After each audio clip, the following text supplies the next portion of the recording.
everyone. As Karen said, I'm Michael Skapinker. I'm a columnist on the Financial Times, and I also coordinate the Financial Times journalists' involvement in our newish, nearly 3 years old, executive education business, which we have in conjunction with IE Business School, the Financial Times IE Corporate Learning Alliance.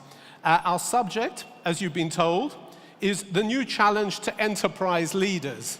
And I was looking today at all the news that we have, news about GE, news about the Norwegian Sovereign Fund, which of course derives from oil and gas, looking very carefully now at what its involvement should be with oil and gas. And it strikes me that every CEO, every company is now an enterprise in the sense that it's being challenged, it's being turned upside down.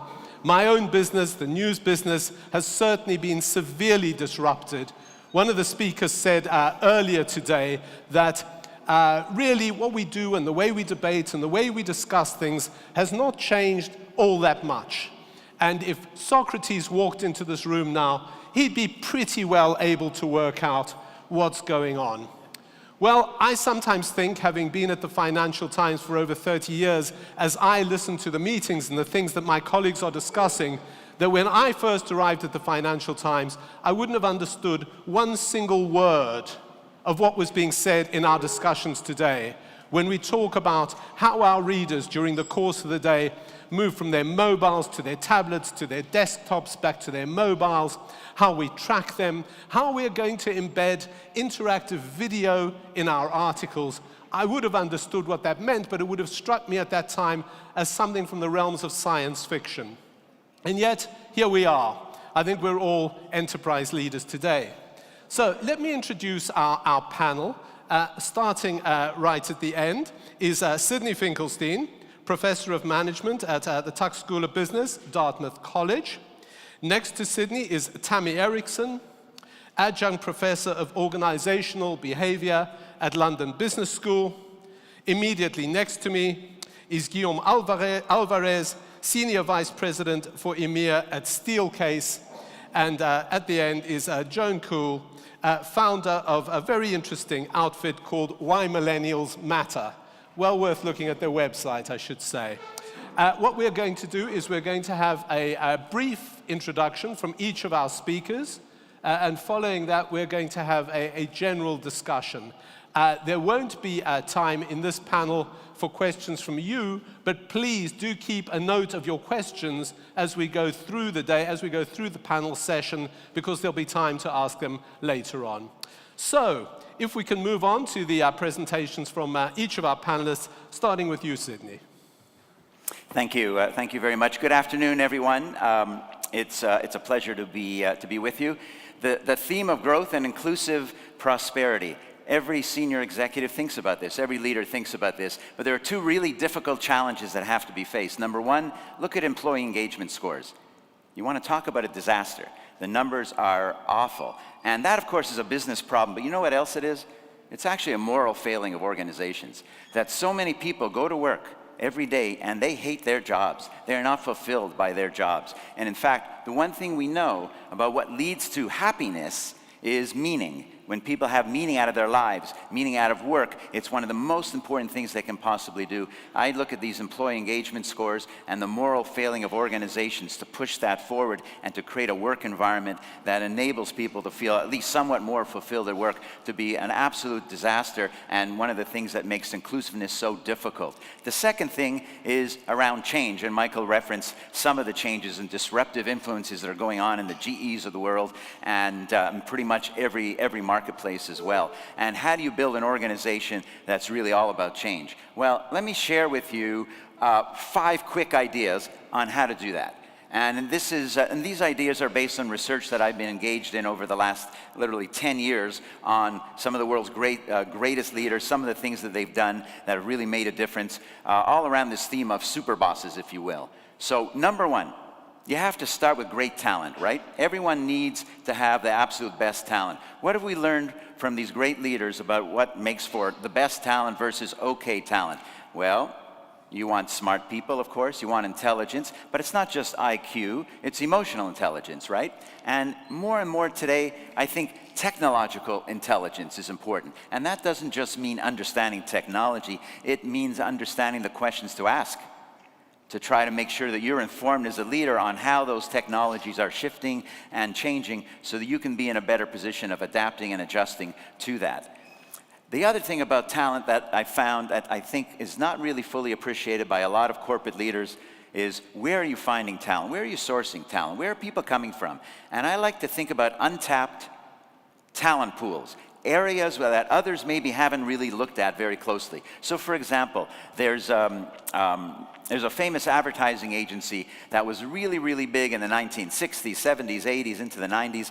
It was called Chiat Day, a global enterprise headquartered in Los Angeles. And the founder was a man by the name of Jay Chiat.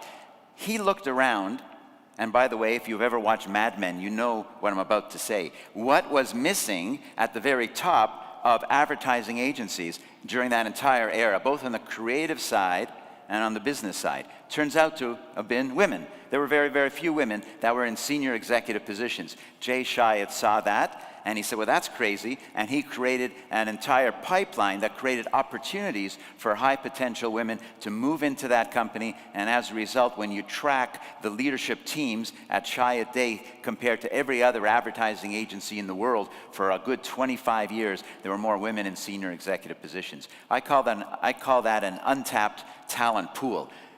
You should be thinking about what that untapped talent pool might be in your own business. It could come from any walk of life. It could come from geography. I mean, to give you another indication, I'm in the education business, right? So I'm a university professor. One of the biggest problems we have in universities is trying to attract people that don't even know we exist. These are people that grew up in very poor environments. They're extremely smart. Nobody's even told them that they're smart, but they were lucky. They were born with certain capability. They don't even know that the Harvards and Stanfords and Oxfords and Dartmouths of the world even exist.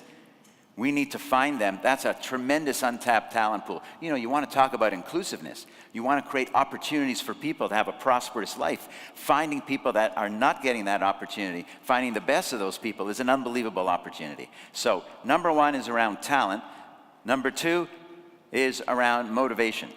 You have to motivate people. We know that. How do these leaders that I studied and that I work with motivate people? Two ways. They push people hard, to be sure.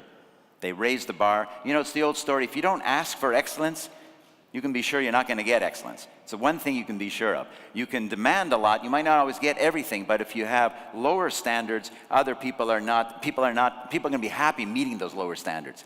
And so they create really performance-driven cultures. And then secondly, they inspire people. You know that word inspiration, such a soft word, but think, all of you that are managers of enterprise of any type, think about whether the people that work for you are truly inspired to come to work. Do they really feel like you're accomplishing something really special as a team? You know, Ralph Lauren, the famous fashion guru, used to say early in his career to people all around him, he used to say, we are the ones that set the standard. We don't follow anyone else. They will follow us. And he believed it. It was genuine. It has to be authentic. And the net result was people were energized. People wanted to be part of that. This whole idea of energy and inspiration, it's not just the job of a CEO. It's the job of every single person that has others that work with them to try to bring them along. So, great talent, motivate them by pushing them hard and raising the bar, inspire them, leading naturally to the fourth point around, well, one of the key themes of the whole conference, right? Purpose, vision. And the difference here is, it's not that you want to create a vision or a purpose to put on a mission statement on the wall. That's a waste of time.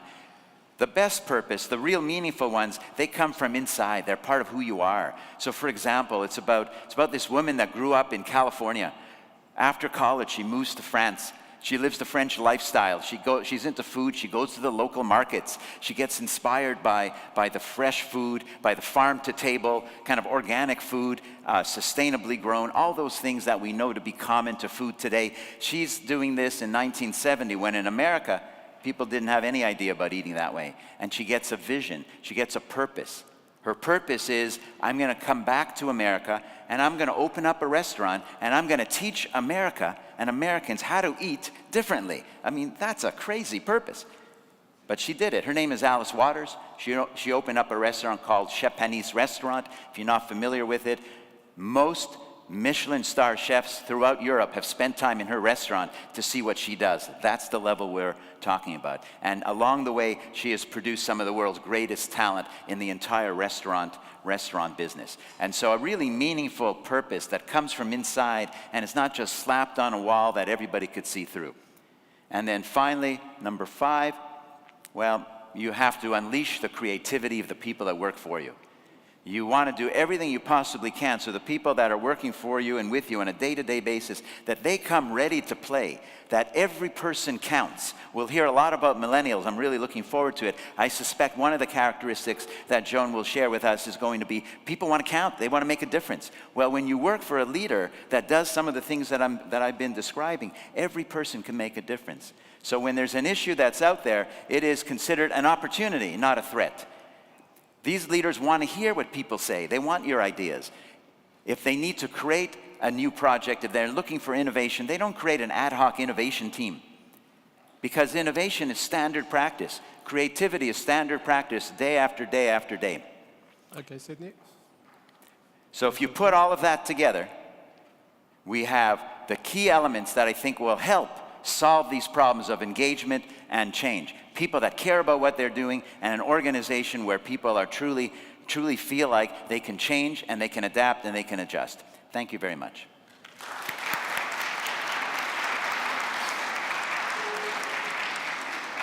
Thank you very much, Sydney. And of your 5 points, I'm sure we're going to see several of those coming back again during our discussion. I'm thinking of meaning, I'm thinking of purpose, I'm thinking of millennials, and I'm thinking of that talent pipeline of female leaders.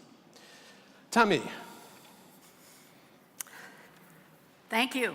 Hi, everyone. It's wonderful to be back at what is truly one of my very favorite events of the year. So privileged to be here. Now, some of you have asked me if I'm going to sing. I want to assure you, no. And for those of you who missed last year and don't have any idea what I'm talking about, you're lucky. So, what I want to talk about is exactly the title of our session, which is, what is the new leadership challenge? Because I think there's something really extraordinarily interesting and scary about what leaders need to do today. First of all, think about if you were leading a craft-based business, let's say back in the 1700s. What you needed to do then is know how to do the craft, be an expert, and be able to judge the quality of the finished product. In the 1900s, you had to know how to standardize processes, and in the early days of industrialization, you were challenged to make a lot of things, quantity, at a good quality and a low cost, measuring performance to standard. But I'll submit, and I know Peter Drucker would agree, that that isn't the biggest challenge today, neither of those. Oh, there are still parts of your organization where they're important, but doing those kinds of things well will not make your company iconic. The great companies of this century, as Drucker told us 20 years ago, will figure out something completely different, which is how to leverage intelligence, how to get the best thinking out of the people and the network and the community within which that organization resides. Now, think about that for a minute. I just want you to rest on the thought that your company's growth, its distinctive future, depends on people thinking. That's a bit scary, would you agree? Because that means your future depends on an activity that you can't really require, you certainly can't standardize, And to be honest, you won't even know if they're doing it to the best of their ability.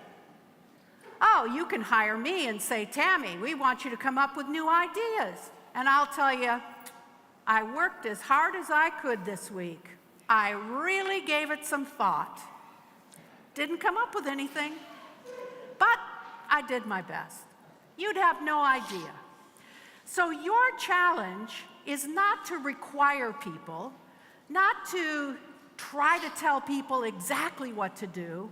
It's to create an environment in which they want to do it. The leadership challenge, the new leadership challenge, is about getting people to invest their best discretionary effort in achieving your goals. Now, Sydney outlined a lot of the things that are key to that, and I love his work and support it.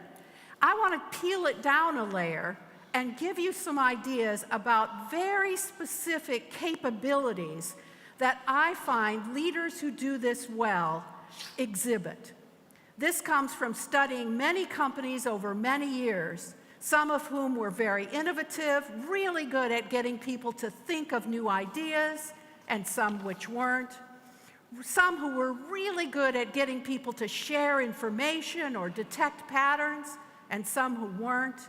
What did I see when I looked at the leaders of those organizations? Well, first, all of them welcomed disruption. The first characteristic you need to have as an individual is the characteristic of being disruptive. That's not just welcoming new ideas, it's ensuring that your organization accepts them, considers them, isn't closed off by old assumptions. My favorite definition of innovation, at its simplest form, is that innovation is the connection of two ideas that have never before been connected. Bringing together maybe two technologies or a technology and a market need. Now, inherent in that definition is the idea you have to have two different types of ideas. So disruption, different ideas, different perspectives, perspectives of different generations is absolutely key. The second characteristic you must have is the characteristic of being able to intrigue. When I've studied people who have come up with wonderful inventions in the past, one of my favorite was Sir Geoffrey Hounsfeld, who invented the CAT scan many years ago. And I remember the interview, he said to me, questions. I have to have questions. And that's the key. People don't come up with great ideas, they don't think, they don't dig down deep if they're not intrigued by the questions you ask. So learning to intrigue people through questions is the second critical skill for leading in this environment. The third I call connect, and I specifically choose that word as opposed to collaborate, because honestly, if there's any word that most companies misuse, it's the idea of collaboration. If I hear one more executive say to me, I want my company to be more collaborative, I'm really gonna get you, because you don't. What you want is for people to strategically connect around activities that are important and challenging. You don't want everyone to talk to everyone all the time. That's just a time waste. So figuring out how to create the wires, the piping, if you will, in your organization that will allow sensible adults to make choices about when to connect, about what, is your job as a leader. And the final, fourth skill I'll offer you is really the same one that Sydney called up. I call it engage through meaning. So it's so important that as leaders, we understand that purpose or meaning is what counts today. I often say meaning is the new money. You might have used money in the industrial time. You've got to use meaning today to get people to think. So those are the big four: be disruptive, be intriguing, create connections, and engage through meaning. And you'll be able to lead people forward in thinking for this new leadership challenge. Thank you.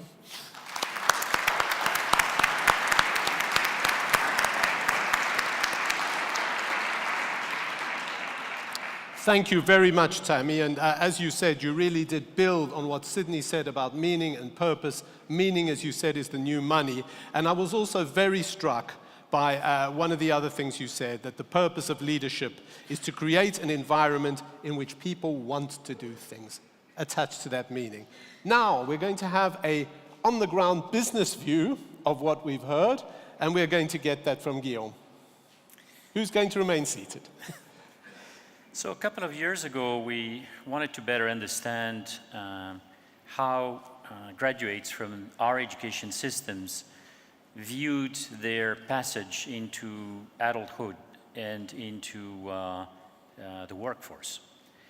Their dreams, their fears, their expectations, and we actually learned that in the top 5 fears that they had, it was to get stuck into an assigned workstation, a workplace where they would be told to go and do something. Be creative, think, be disciplined, you know, whatever, be part of a big machine. So obviously for a company that makes a living out of making workstations, this was quite something. And it was very tempting to want to sort of fix the tip of the iceberg, you know, maybe more comfort, more colors, better materials, you know, things like that.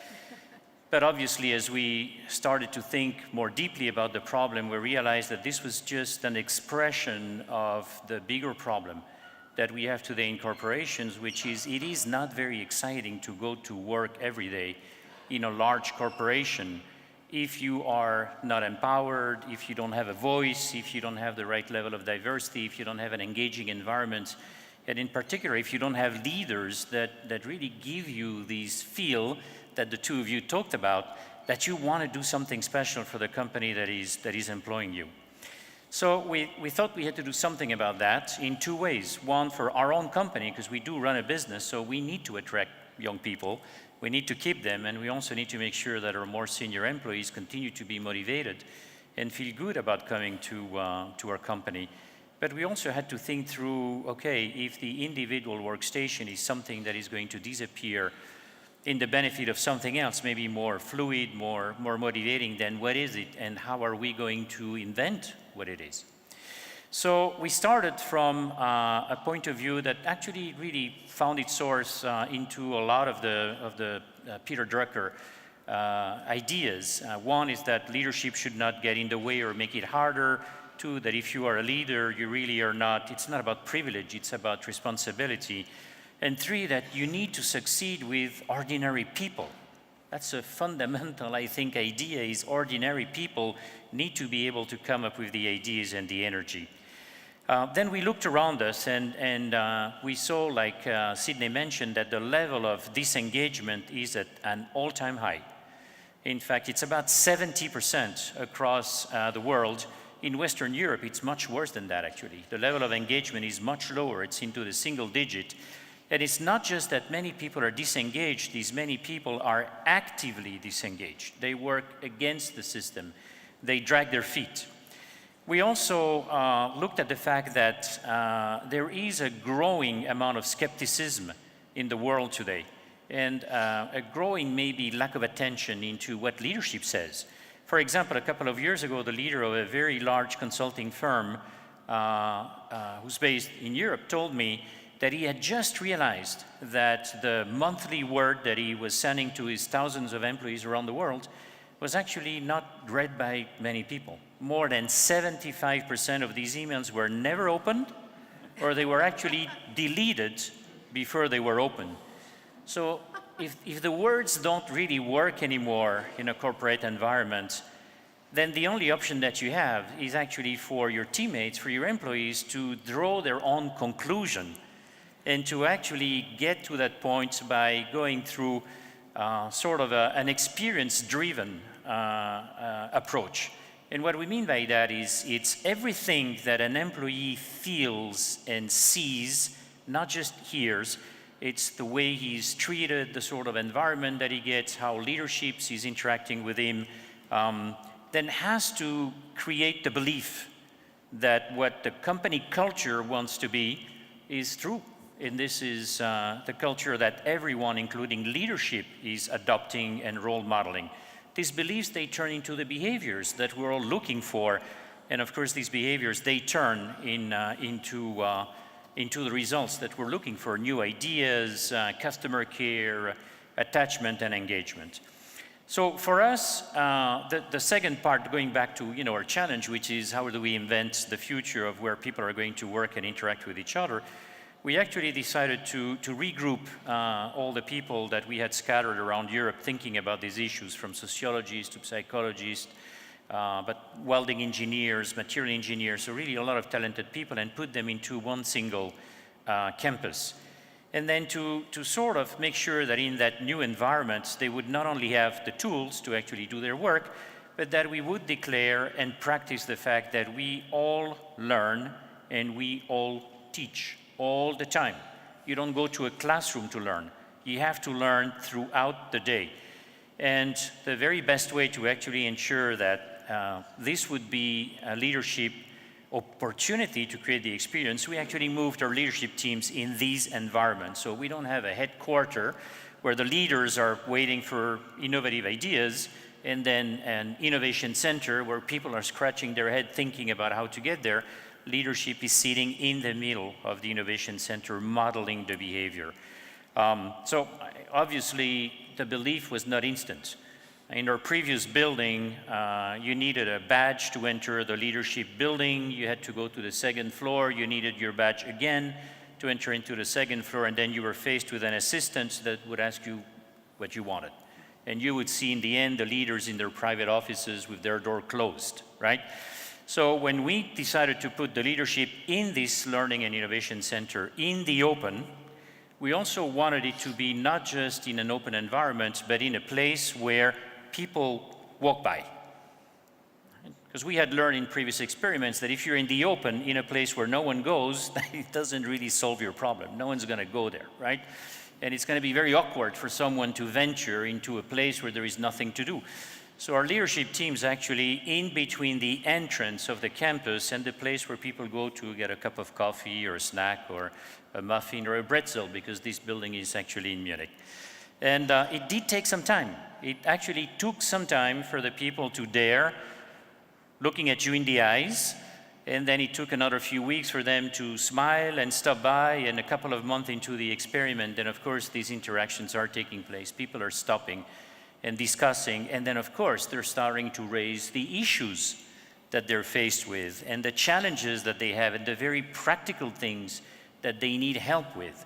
So in summary, to be able to have the impact that most companies want on the behavior of their employees, their ordinary employees, then you really need to create an experience that doesn't only cater to the physical well-being, which is where we spend really the bulk of our energy these past decades, but into two other areas of well-being that are really important: the cognitive well-being and the emotional well-being. I'll give you two examples because words are difficult to maybe to describe. So cognitive well-being, what about a space where you can actually see a connection through the different departments, where you can see what's happening, where there is a lot of glass, where you can actually feel that you are in the middle of the action?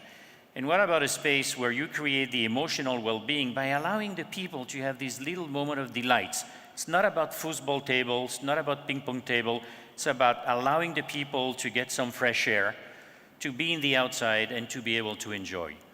So in conclusion, creating an experience and leveraging the physical space to be able to shape the culture is, in our opinion, one of the probably least leveraged tools that are available to leaders.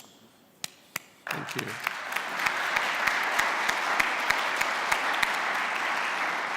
Well, thank you very much, Guillaume. I think it was really important to hear some on-the-ground business experience at this point. We had Sydney and Tammy talking about the importance of purpose and meaning. What we heard here was how many employees, the overwhelming number of employees, feel no meaning at work. And we can talk about how important it is, but for many of them it's not. Then we heard some practical examples of how to go about it. Now, one of the most important things that Guillaume said was, we all learn and we all teach. And I think one of the most striking features of our workforce today is, for the first time in human history, we have an age range within our workforce of anything from 40 to 50 years between the oldest and the youngest employees. It's not the case anymore that the older ones just teach the younger ones. It's not a case of the masters and mistresses passing down knowledge. There is knowledge coming from all sorts of areas and from all parts of our organization, which I think is a very appropriate time to bring Joan in and to tell us why millennials matter. Thank you. So to the question of, as leaders work to reconcile enterprise profitability and employee prosperity, what's the pathway? What's the solution? I believe that it is inclusive leadership, but that pathway to profitability and prosperity is actually millennials. Millennials, those entitled, narcissistic, selfie-loving, snapping, swiping, blogging millennials. So you'll come to learn that I believe that they're much more than those negative stereotypes. And please raise your hand if any of you attended the Drucker Challenge winner breakout earlier.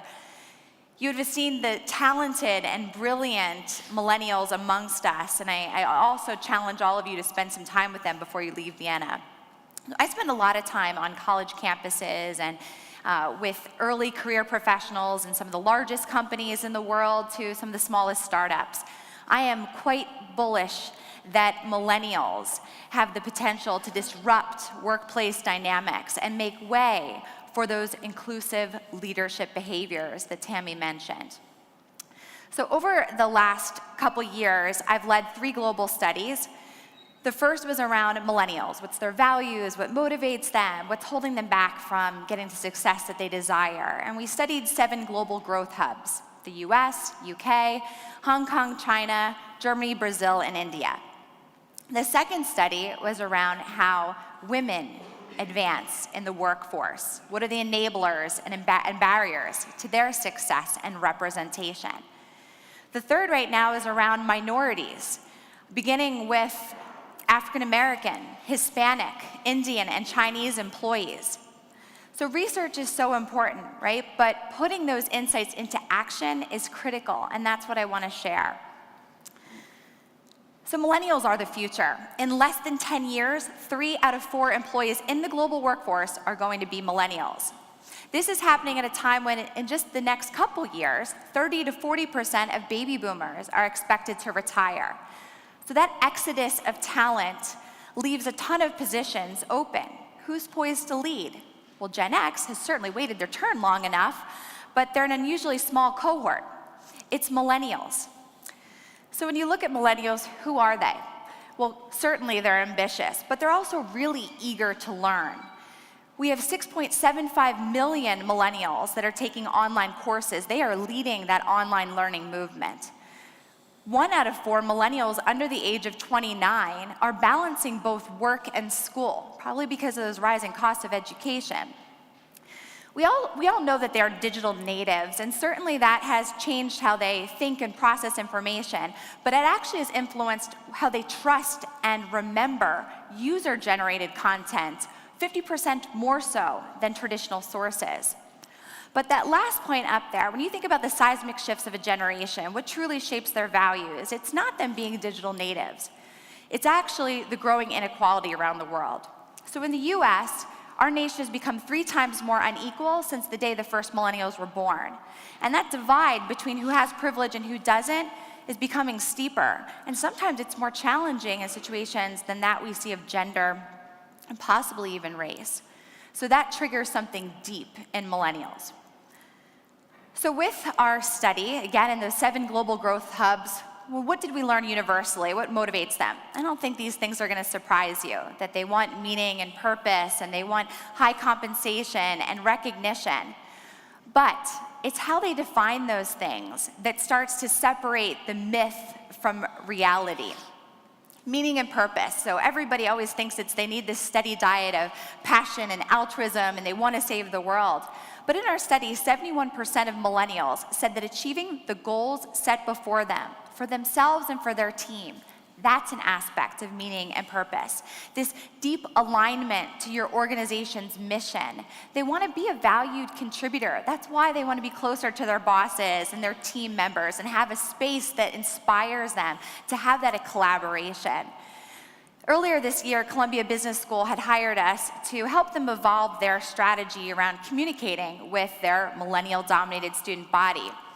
So what we uncovered is that even communication can be a source of meaning and purpose, that if it's authentic, transparent, and timely, that's going to increase student pride, student engagement, and ultimately engagement as an alumni, contribution back to your alma mater.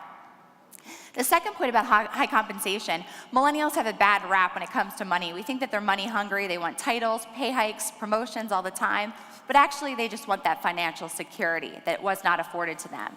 There's also a lot of friction in the workforce around dual career couples. So over 80% of millennials are in a relationship with a partner or a spouse that also has a full-time job. A very high percentage of Gen X as well. But less than 50% of baby boomers are in that situation. So this is influencing what millennials are demanding out of work, life, how they're making those choices. And so as much as I talk about millennials, they matter, the future is female. And so 40% of the workforce is female. In the next decade, we expect 1 billion women to enter the workforce globally.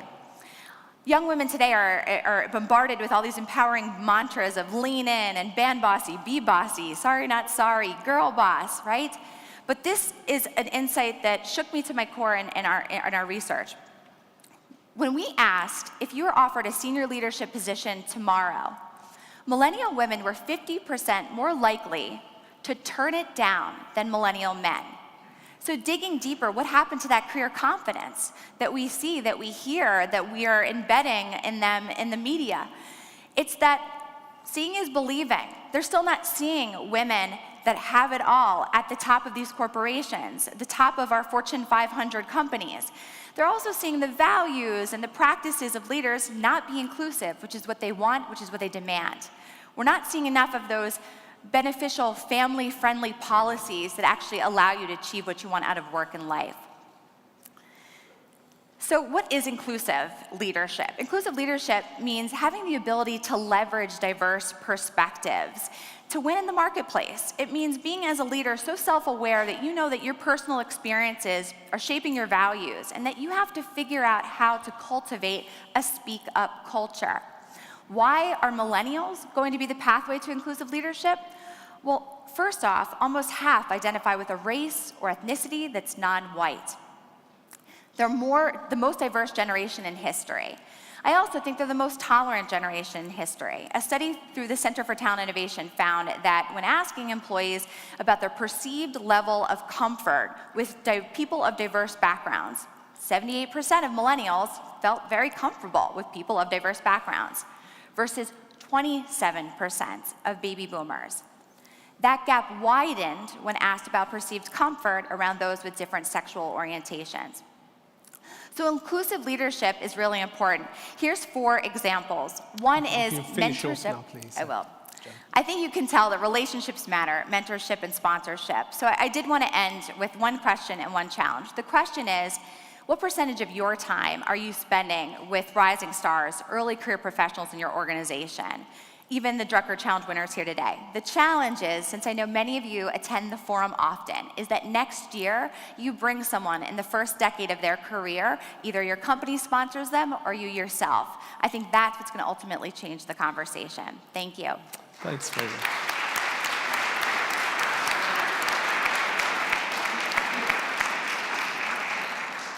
Well, thank you very much, Joan. Thank you to all 4 of our speakers. And I think the theme that came through from all 4 of you was the need to create purpose. And actually, if I could start with you, Tammy, because you came up with that very arresting phrase, create an environment in which people want to do things. We heard from Guillaume, most people are not interested. And as much as we're talking about meaning, as much as all of us are talking about purpose, most people in our organizations are just not seeing it. Why do you think that is? Well, I think basically it's because we're using an industrial model of leadership to try to encourage this level of emotional commitment, and it doesn't work. The two are very different.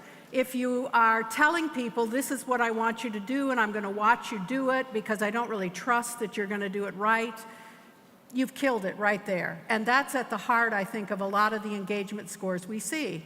The minute you step back and realize that your job is simply to create this wonderful environment in much the same way you described. In fact, you know, one of my favorite phrases that you said was something about getting everybody, or I don't remember quite how you worded it, but your average person. And that to me is where we need to really be imagining, is how do we get every single person, the average person, to want to give their very best to our organization.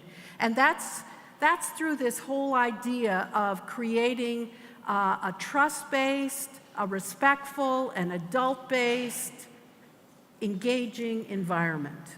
Well, Sydney, let me bring you in here because if we talk about meaning and purpose, if we go back 100 years when people worked in factories, when they worked in vast offices, people didn't talk about meaning and purpose. People talked about basically getting enough money to keep their families together, to feed themselves. And I think Joan raised this absolutely vital point. What many young people coming into the workforce today are really haunted by is financial insecurity. They're just not seeing those opportunities that my generation, the baby boomer generation, took for granted, that if you had a decent job, you could buy a place to stay or rent a decent place to stay, you could bring up your children would have a better life than you would. And people are plagued by financial insecurity. Is that not a real problem? We can talk about enabling our organizations. If people think, I'm working for this organization which is not even paying me enough to live a decent life, is that not a real problem? And is that not the root of our problems? You know, there's no question that people need money, people need to live. But I've got plenty of students that, in fact, and it's not just my students, every business school, you look at the data on students and the jobs they take, they will overwhelmingly choose the jobs that create opportunities for them, that give them more personal responsibility, leaving money on the table. I'm not saying that's everyone, but that's certainly a big part of it. So, and the other thing about millennials, or actually anyone, because I think what all of us, like baby boomer generation, have learned from millennials is, hey, they got some good ideas about this. We should be taking care of ourselves and demanding more. And so we have a gig economy, we have a freelance economy. There are a lot of options on the table. So if you can't offer millennials or anyone else an opportunity that's exciting, they've got more options now than they ever had before. Do you think that's true, Joan? They can walk, can they? Well, I think that actually it's the opposite of what HR professionals think. I think that we need to radically disrupt the idea that HR is the only one responsible for every employee's health, wealth, and growth. I know that millennials are a lot stickier than you think that they are, and the reason is they can't afford to leave a lot of times, but they're also hopeful that a company is going to invest in their growth. And I think the one thing to the point about purpose, we also need to disrupt onboarding. We need to start teaching new talent as soon as they walk in the door, what is our business really about? Not a 2-hour PowerPoint show about your benefits. You really need to talk to them about how the business functions, the impact it makes through its products or services. And I feel like that's how you can start to make a connection between something that's purposeful for you and the work that you're a part of. Guillaume, I'm very interested in how you view this because you've been through this process, and I'm just very interested in how far do you think you are along that road of engaging your employees in the way that you want to engage them?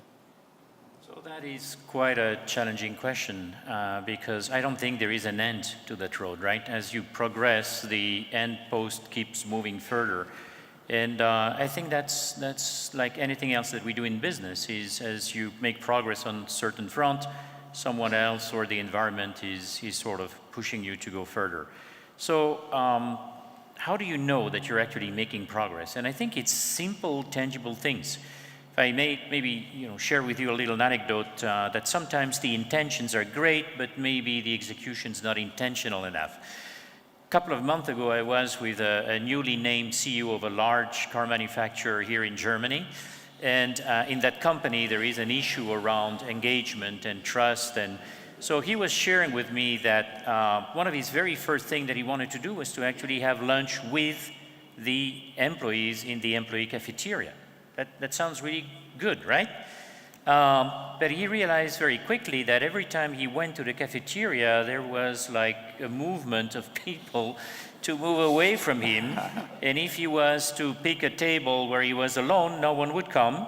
And if he was to pick a table where there were people, they would eat really quickly and then go, right? Because there was too much of a contrast between that genuine attempt, and I know him, he's a very genuine man, to do that, but the fact that people that are smart actually could see his executive building at the end of the parking lot with 3 guards and 2 security lines and so on. So to be able to measure progress, you have to start to ensure that you think about not just the progress you're making with the employees, but the progress you're making with yourself, right? In how you are actually being more intentional about your own behavior, so you can get everyone to sort of feel comfortable, not have any dissonance that what you're trying to do is not really fitting into the overall environment of the company. There's some fascinating points in, and I'd like to bring them up, but I just want to ask one thing about Steelcase. When people arrive, this is picking up Joan's point, what do you tell them the purpose of Steelcase is? So our purpose is to actually try to get the best out of the people at work, right? So we say it's unlocking human promise at work, which means really ensuring that in the environment where people have to work with each other, think, so on, that they feel that they are supported and they can get the best out of their potential. So that's a fairly high bar, but you can easily actually translate it into very tangible things that people can do. And one is better understanding the nature of work. So understanding work, workers, and the workplace is probably the first thing that we start to help our new employees better understand. Okay. Sydney, I'm going to come to you in a second, Tammy, but as you've written so extensively about great bosses, Sydney, how do they break down the barriers that Guillaume talked about? It's very interesting to hear the examples of the physical space, because that's absolutely one of the characteristics of these super bosses.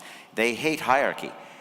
They hate bureaucracy. They hate formality. They try to create these kind of close relationships. But then I was listening to you, and I'm thinking, boy, what would Weber say about all of this? I mean, he invented the concept of bureaucracy as a solution to chaos. And now we are advocating a world of chaos. And I think people really running companies like you might wonder, what are we all talking about? So I'm curious to kind of put the question back to you and ask, how, in these open office spaces and having CEOs and senior executives sitting with people, hopefully they're not eating too quick and leaving, how do you maintain some type of kind of organization in the classic sense of the word?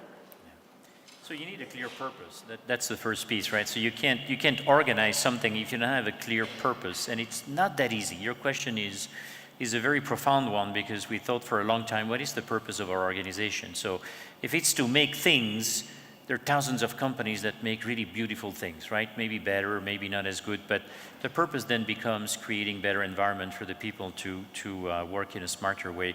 So once you have the purpose figured out, then you also need to face up the reality that 100% of your day is not dedicated to having casual interaction with everyone. So it's about providing a palette of space like we have in universities.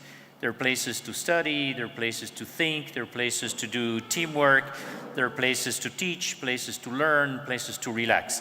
And leaders also need to have a palette of space, so you can at certain times go into a place and then send some signals that it's okay to be interrupted. So for example, you can have no door to that space, or you can have a green light, or you can be in a more remote place but still in the open. And there are moments where you also really need to get into deep work. And we know from neuroscience that deep work is not an easy state to reach. It takes a long time to actually get into your thoughts, and it's really easy to get disrupted. So leaders need that as much as all our teammates. So it's a palette of solutions. Another way to put that, when I first ran a department at the Financial Times, my first experience in senior management, a good friend of mine who's been running her own business for many years said, sit with your people, talk to them, but also make sure that you go away for long enough to give them a chance to complain about you. That's great. Tammy, how do you think we break down these barriers? Well, I think that one of the critical things I'd like to just flag for us is the word purpose and its meaning, because I think there are some words in business which frankly make people nauseous. And purpose could be one of those if it's overused. And the problem is people often think that a purpose has to be save the world kind of purpose. But the reality is it doesn't. A purpose is simply a statement about who you are as an organization, what makes you special. And in that sense, what I like to think of is the purpose implies what you're promising, both to your customers and your employees, and then you have to deliver on it. So how do you break down the barriers? You deliver on the expected promise, the implied promise. So Steelcase has a purpose which is unlocking the value in the workplace of the worker. That's great. It actually works for their customers, and it sends a very clear signal of what you would expect if you were an employee there. I get that. I could imagine what I would gain from being an employee at Steelcase. And if I went there and they in fact encouraged me to grow and develop, I would feel great because my promise would have been fulfilled. And on the other hand, if they didn't, I'd be very disengaged because they would have broken the promise. What I've found from my research is that you can have a whole variety of purposes. You don't all have to save the world. So ExxonMobil, for example's purpose, I think maybe they call it their principles, are something about having high ethical and safety standards. That may not sound very inspiring. It certainly creates, I think, an expectation around structure and rules. And in fact, that's exactly what ExxonMobil is all about: structure, rules, process, double check, safety check. The people who choose to work there love it. And so that's really the key.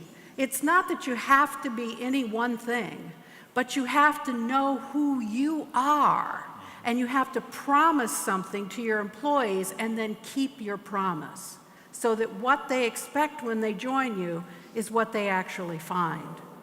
Joan, you've been listening to this, and you've been listening to us talking about how leaders need to break down barriers. You know, leaders in a way as your friends, leaders who are providing a purpose, leaders who are explaining to you while you were there, why you were there. When you look at the cohort of people that you are talking about, Right. How do they feel about this? Do they say, yep, I'm seeing that? No, I mean, it's a flat no. I mean, this is why I'm advocating for really rethinking about the values that you truly promote in your organization, the ones that are rewarded and recognized, not the ones that are on, a nice piece of paper on the wall. So a real strategy in terms of inclusive behaviors is to apply this a diversity lens on the business, which means you're going to have people that look and feel and act different with you in every setting. So what young people today are seeing is, I don't see somebody that looks like me, not my same background, or ethnicity, or gender, or identity. And so until you get there, and I know how extraordinarily hard that is. We work inside some of the largest global organizations. I know how hard it is to change the representation, but in the meantime, you can bring the people into the room. You can make sure that you have that diverse perspective in every strategy meeting as you talk about things not just about recruiting, but about business development, discovering new markets, new business opportunities.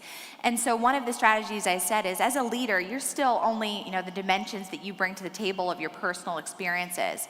Leverage employee resource groups, those affinity groups like women's networks and African American network, to help employees in your company have a voice about the future of your business. And that's ultimately going to make them more proud of the place that they're working for, and then they're going to encourage their friends and others that look like them and think like them, but also have diverse perspectives. What millennials tell me all the time is, I don't want to work for a company where all my friends aren't welcome. So think about that. And I think that that's, again, reflected in the type of leadership behaviors that are role modeled day after day by their bosses. So Guillaume, as Joan has said, achieving this diversity, not just of backgrounds, of ethnicities, of genders, but also of outlooks, is a very difficult and long-term task. How far have you gone in that process? How important is it to you? It is very important, and it's, I think, maybe a little easier in a global organization than in a national organization, because you end up having a lot of talent that pops up through the different places around the world. For example, more than a third of our executive committees is not from North America. Close to 40% are women, and it's really because they raise through the performance of the business and the parts of the world where they join for. But we have tools also at our disposal, because I think hierarchy, you made the comment earlier, hierarchy is not just the people that are sitting on the executive committee, they're the visible people in the company. So organizations have a lot of leverage to nominate diverse individuals, younger, female, from different ethnic background, from different lifestyle choices, to actually lead big projects and to be visible in the company, to be part of the voice of the company, to lead big projects like transformation, for example. So I think these levers, they need to be better used and not necessarily just to rely on the voice of the top leaders. Right. We're coming pretty much towards the end, but I just wanted to just explore one final thing, and that is, Guillaume mentioned something very important, is that I can remember a time when the chief executive, you came into work and there was a letter from the chief executive on everybody's desk. Wow, this is a big moment, something big has happened. Now, as we've heard, you don't even open the emails. You might look at them, you might just look at the subject field. How can top people, how can bosses, starting with you, Sydney, and let's just quickly go through this, just a couple of seconds from each of you. What's the best way to get your message across? Number one, be there in front of people, talk to them, walk the halls, but especially right at the beginning, as much as possible, be face to face and say, this is what we're all about, this is how you can help us accomplish that and more. Tammy? Make choices about day-to-day investments based on their consistency with the principles that you care about. Yeah. Do something with them. Never eat alone. Eat with them, and do things with them. Do real work with them, because you very quickly reach out to a very large number of people.